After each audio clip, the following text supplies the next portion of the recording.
नमस्कार दोस्तों, कैसे आप लोग। आपका हमारे यूट्यूब चैनल में स्वागत है। बांग्लादेश में हिंदू युवक की हत्या, वो भीड़ और वो डर जो कैमरे में कैद हुआ। दिन बिल्कुल सामान्य लग रहा था, दुकानें आदि खुली थी और लोग रोजमर्रा की जिंदगी में आगे बढ़ रहे थे। उसी दिन एक खबर ने पूरे देश को झकझोर दिया है। एक हिंदू युवक को भीड़ ने पीट पीट कर मार डाला, उसके शव को एक पेड़ से बांध दिया गया और फिर लाश को आग के हवाले कर दिया गया। पहले लोगों ने यकीन नहीं किया, सोचा अफवाह होगी, बढ़ा चढ़कर कहा जा रहा होगा। लेकिन जैसे जैसे वीडियो सामने आए, तस्वीरें वायरल हुई और जमीनी रिपोर्ट्स आई, एक बात साफ होगी, यह कोई मामूली हत्या नहीं थी, यह भीड़ द्वारा की गई बर्बर हत्या थी। और पीड़ित की पहचान हिंदू, यहीं से यह कहानी सिर्फ क्राइम नहीं रहती, यह डर, राजनीति, धर्म और इतिहास की सबसे बड़ी कहानी बन जाती है। वो पल जब भीड़ जमा हुई, स्थानीय रिपोर्ट्स के अनुसार युवक अकेला था।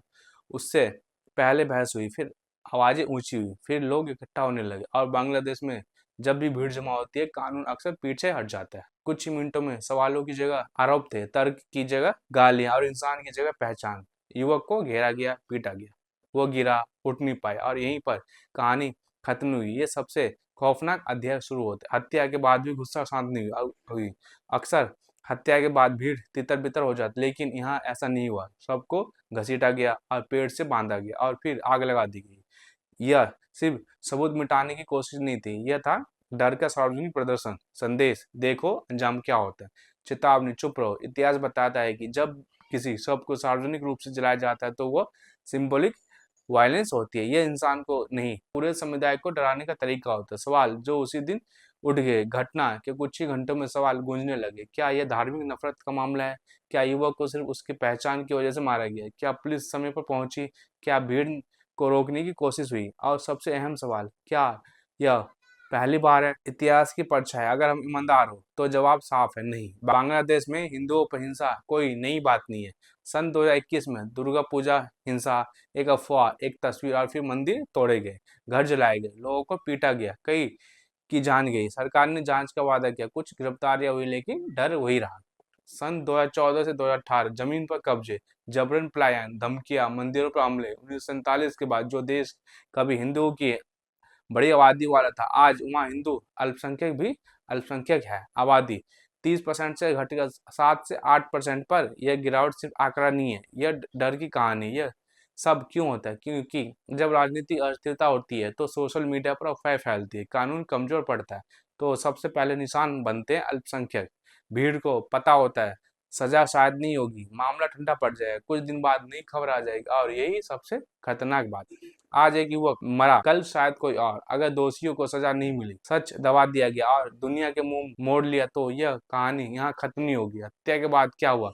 बांग्लादेश सरकार, पुलिस, मीडिया और भारत की भूमिका एक आम सुबह के कैसे बर्बरता में बदल गई। लेकिन असली सवाल अब उठता है कि हत्या के बाद क्या हुआ? क्या सरकार हरकत में आई या फिर सिर्फ बयान दिए गया? और भारत ने इस पर क्या किया? यहीं से कहानी और गहरी और असहज होती है। हत्या के बाद के घंटे, 24 घंटे किसी भी बड़े अपराध में पहले 24 घंटे सबसे अहम होते हैं, लेकिन यहाँ घटनास्थल देर से सील हुआ, सबूतों को नुकसान पहुंचाया है, कई लोग वहां से जा चुके थे। स्थानीय लोगों का कहना था अगर पुलिस समय पर आ जाती तो शायद हालात यहाँ तक नहीं पहुंचते। लेकिन सवाल यह है कि पुलिस क्यों देर से पहुंची? क्या डर था या दबाव? पुलिस की शुरुआती कार्रवाई, बांग्लादेशी पुलिस ने बयान दिया, हमने मामले की जांच की, हमने मामले की जांच कर रहे हैं। कुछ घंटों बाद हत्या का केस दर्ज, कुछ संदिग्ध को हिरासत में लिया गया, पर जमीनी सच्चाई, मुख्य आरोपी फरार है, गवाह डरे हुए हैं, स्थानीय लोग बोलने से कतराते हैं। और जब गवाह डरते हैं तो केस का आगजम जिंदा हकीकत में मर चुका होता है। प्रशासन की चुप्पी क्यों है इन सब पर? यह सवाल बहुत लोग पूछ रहे थे।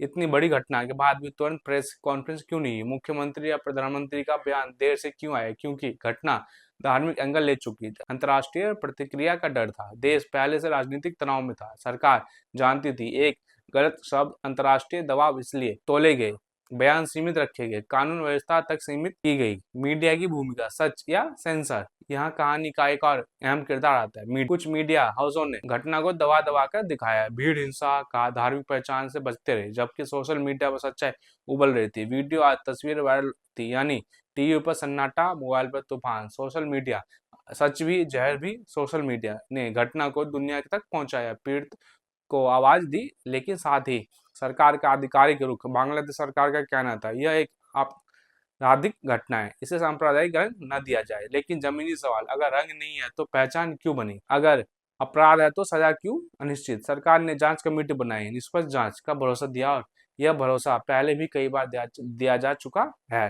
अब भारत की एंट्री अब नजर आती है भारत की ओर, क्योंकि पीड़ित हिंदू था। बांग्लादेश भारत का पड़ोसी और मामला अंतर्राष्ट्रीय बन चुका था। भारत ने सबसे पहले क्या किया? विदेश मंत्रालय ने चिंता जताई, विदेश बांग्लादेश से जवाब मांगा, अल्पसंख्यकों की सुरक्षा पर जोर दिया। विदेश मंत्रालय का साफ संदेश था, अल्पसंख्यकों की सुरक्षा सुनिश्चित करना बांग्लादेश की जिम्मेदारी है।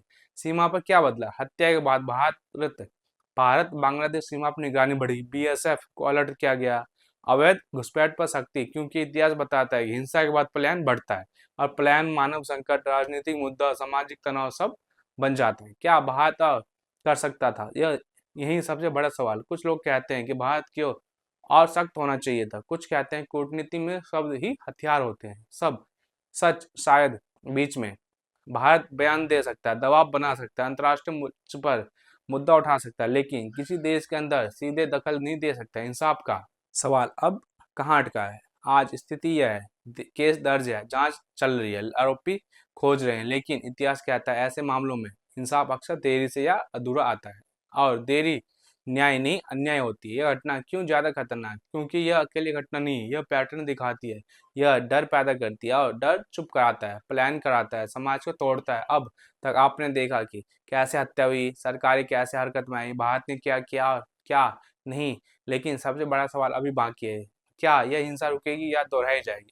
पहले कहाँ कहाँ हिंदुओं पर ऐसी हिंसा हुई और इसका भविष्य क्या है? एक्सपर्ट्स की चेतावनी। और सबसे अहम, आगे क्या पहले भी हुआ है, बार बार हुआ है, और अगर हम ईमानदार हैं से इतिहास देखें तो ये घटना कोई अपवाद नहीं है। तो 21 दुर्गा पूजा हिंसा एक अफवाह, एक सोशल मीडिया पोस्ट, और फिर मंदिरों पर हमले, घरों में आग, दुकानों की लूट, कई लोगों की मौत। सरकार ने कहा अफवाहों की वजह से हुआ, लेकिन सवाल ये था अफवाह पर इतनी भीड़ कैसे तैयार हो जाती? 2014 से 2018 में चुनाव और हिंसा, इन वर्षों में चुनावों के बाद राजनीतिक बदले, स्थानीय दबंगों की मनमानी, हिंदू परिवारों को घर छोड़ने पड़े, जमीन बेचनी पड़ी, डर के साए में जीना पड़ा। कई रिपोर्ट्स में यह दर्ज है कि राजनीतिक अस्थिरता प्लस कमजोर कानून बराबर और अल्पसंख्यक निशाना। 2021, 2001, 1992, 1971, अगर और पीछे जाए, हर दशक में कभी दंगे, कभी लक्षित हिंसा, कभी अज्ञात भीड़, हर बार एक ही कहानी। FIR, आबादी का सच, सबसे बड़ा सबूत। आज बांग्लादेश में हिंदू की आबादी 7 से 8% के आसपास है। 1947 के आसपास लगभग 30%। यह गिरावट किसी कारण से नहीं होती। यह बताती है कि सुरक्षा, पलायन, डर, भविष्य की चिंता, और जब लोग अपने देश में मेहमान जैसा महसूस करने लगे तो यह किसी भी लोकतंत्र के लिए खतरनाक संकेत है। मैं आशा करता हूँ आपको मेरा ये आज का वीडियो अच्छा लगा हो। धन्यवाद।